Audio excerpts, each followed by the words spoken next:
The key really to beating productivity slumps is just try to move just a little bit in the right direction. Just make some kind of progress that gets you moving in the general direction of the outcome that you want to achieve. Hey friends, and welcome back to the channel, and welcome to the second episode of Office Hours. In this series, I give my take on productivity problems and share actionable advice that you can implement right away. If you're struggling with a specific problem when it comes to productivity and you want your question to be featured on one of the next videos, please feel free to insert your comment with your question or hit me up on Instagram. In this episode, we're going to talk about three things. First, we're going to talk about how to deal with productivity slumps. Then we're going to move on how to beat the resistance of time blocking your day. And finally, we're going to talk about how to create better morning routines so you can start winning your mornings. So let's get started. So the first question is, what do you do when you feel unproductive for a couple of days in a row? So I'm no stranger to the feeling of productivity slumps. Actually, just last week I took a couple of days of holiday, and then when I came back, it was really hard to start recording these videos again. And so every day I would feel a little bit of resistant to just sitting at my desk, setting up the camera lights and microphone, and just start talking to you guys. You talking to me? You talking to me? And one of the worst feelings about productivity slumps is that you just keep delaying it to the next day and the next day, and you just keep feeling worse and worse because you're not actually doing the things that you want to do, and you have this feeling inside yourself that you should actually be doing those things. So the way that I broke that productivity slump and that feeling of being stuck was I just sat at my desk, I set up all the material, I didn't start recording, but I was just talking to the camera, basically to myself. Now that's the way that I've solved my problem specifically, but you can think of it in general terms and apply it to your situation as well. So instead of thinking of the outcome that you want to achieve, and for me that was publishing a video, think of the process that involves achieving that outcome and then break it down into very, very small parts, sort of like a game or a maze that you're trying to do. So for example, for the YouTube video, I need to come up with an idea, I need to write a script, then I need to film, edit, and then publish. But it all starts with having an idea. And now because I'm feeling a little bit stuck, what I did was I tried to come up with as many ideas as I could. And then out of all those ideas, what was the idea that I was most excited about? That was the one that I moved to script. Now, because I chose the idea that I'm most excited about, the scripting part is actually going to be a lot easier because I know that I know most of the things that I want to say in that video. So now the scripting part is just grabbing a piece of paper and then just writing the main points that I want to talk about. Then if I move to filming, what I think about is I'm just going to do the A cut first. So just me talking to the camera. Let's not try for this video because I'm really stuck to do a very complicated video with lots of B-roll and lots of extra footage that I need to do. So again, coming from the principle of the easiest idea that I want to do, I also think of what's the video that I can make really quick that I already know what I want to talk about and also doesn't require a lot of extra footage from my part. And then because of those things, the editing part, which I don't do right now, I have an editor that does that, but it's going to be a lot easier for him because he's just chopping off the clips and making sure that it smooths nicely. And then at the end, I'll have a video ready, and finally, I broke the chain of procrastination. So what does this mean exactly for you? Think of the easiest action that you can do now to just move in the right direction that you want. If you're writing a blog post, again, the process is very similar to a YouTube video. If it's a task that you've been delaying for too much or a big project, it really helps breaking it down to the smallest unit that you can on a few tasks that you can complete right away. Break it down.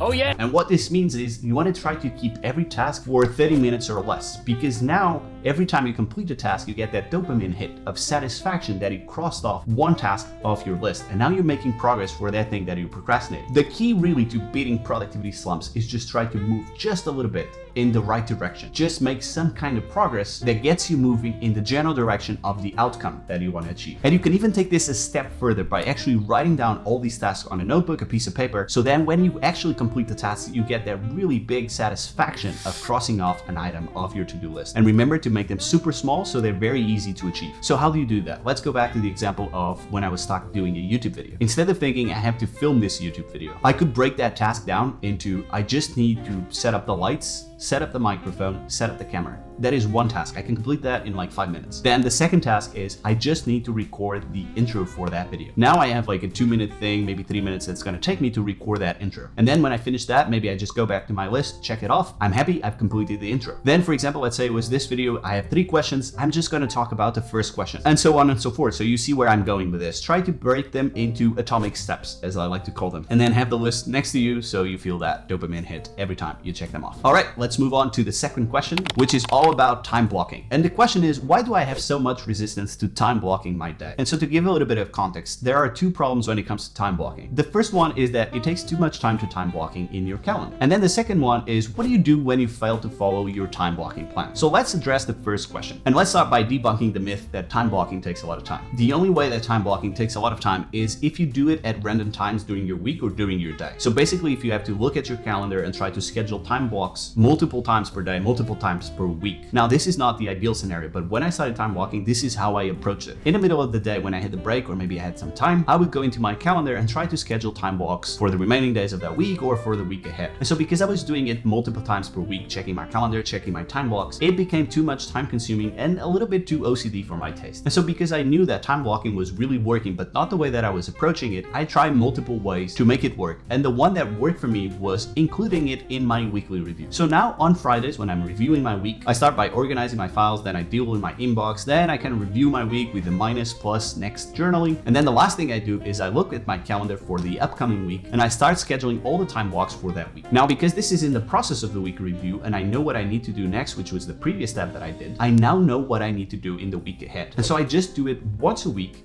on Fridays, and then I don't spend in the middle of my day or in the middle of my week rearranging or changing or adding or deleting time blocks. And because I'm already in that mental state of planning the week ahead, I'm thinking of all the things that I need to do, I capture everything that I need, collect it, organize. Now it's much easier for me to do. So instead of taking 10 minutes on a Monday, 10 minutes on Wednesday, and maybe 10 minutes on a Thursday, now it only takes me about 10 minutes at the end of my weekly review to schedule everything in my calendar. So that is the first myth debunked. As long as you do it in one burst, and I recommend that you do it at the end of your weekly review, time blocking doesn't really take much of your time. That's a myth.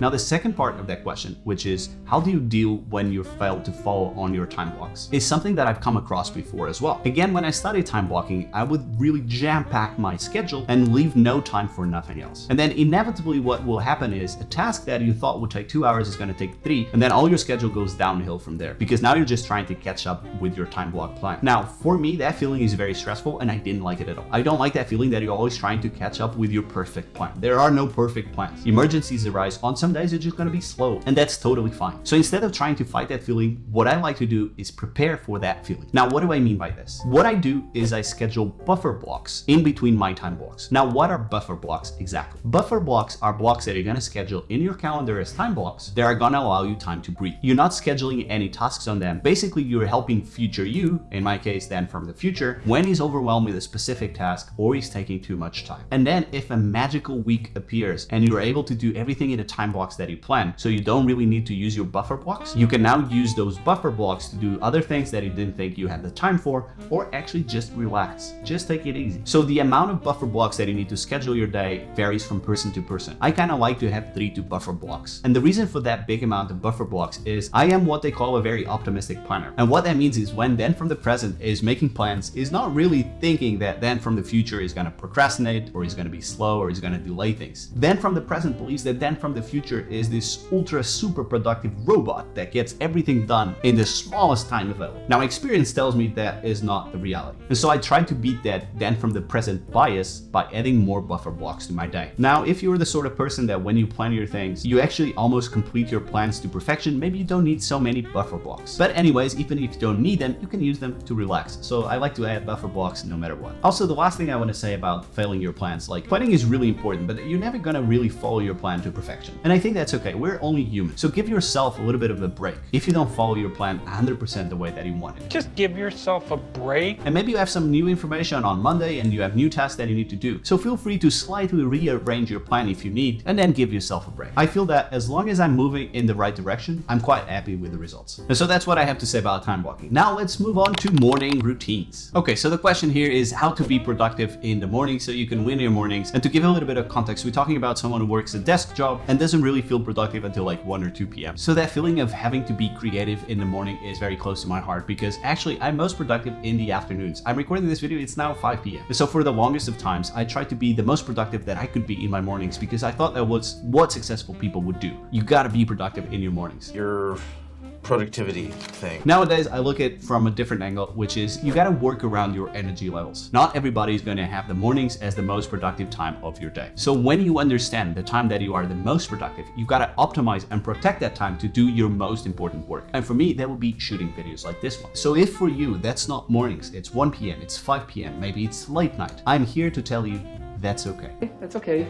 That's cool. I've learned the hard way that you shouldn't really try to push something that you are not. So that is the first thing that I want to say. You got to work around your energy levels. Find your biological prime time. What is the time slot, the few hours that you are the most productive, and then optimize your most important work for those hours. Then the second thing that I want to say is, if you are not a morning person, if you are not the most productive in the morning, you can still do a lot of things that are going to help you for your most important tasks later in the day. And the way that I approach this is I do a morning routine for creativity, and I like to do my scripting, my writing first thing in the morning. And the reason for that is I found out that I'm most creative in my mornings. Now, again, this is not a hard rule, but that's what works for me. And so what I try to make sure in my mornings so that I can win my day later on when I'm shooting a video is prepare for that task. The way that I do that is I get up, I don't have a lot of devices around me, and I try to read the book first thing in the morning when I'm on the toilet. Now, because I'm reading, I'm connecting with new ideas from the author that has been studying a particular subject for a long period of time. And most of the books that I read are connected to the ideas that I want to have on the things that I want to write about, on the things that I want to talk about here. And so when I'm having my breakfast in my mornings or reading a book, and then suddenly an idea hits me for a new video or a new blog post that I could write, I immediately write it down on my notes app. And then when I go into my desk, I start my mornings again with creativity, seeing all the videos that I have on the pipeline, all the scripts that I have to write, and I add the ideas that I've been having throughout my morning routine into the appropriate videos. Now, apart from that, there are two other things that really help me in the mornings. The first thing is I go over my daily plan and I see if I need to make some adjustments on the tasks that I'm doing or on the times that I want to do them. And the way that I do this is I just write them down on this Moleskine because I prefer to use pen and paper over digital tools. And the second thing is I like to do a little bit of daily journaling.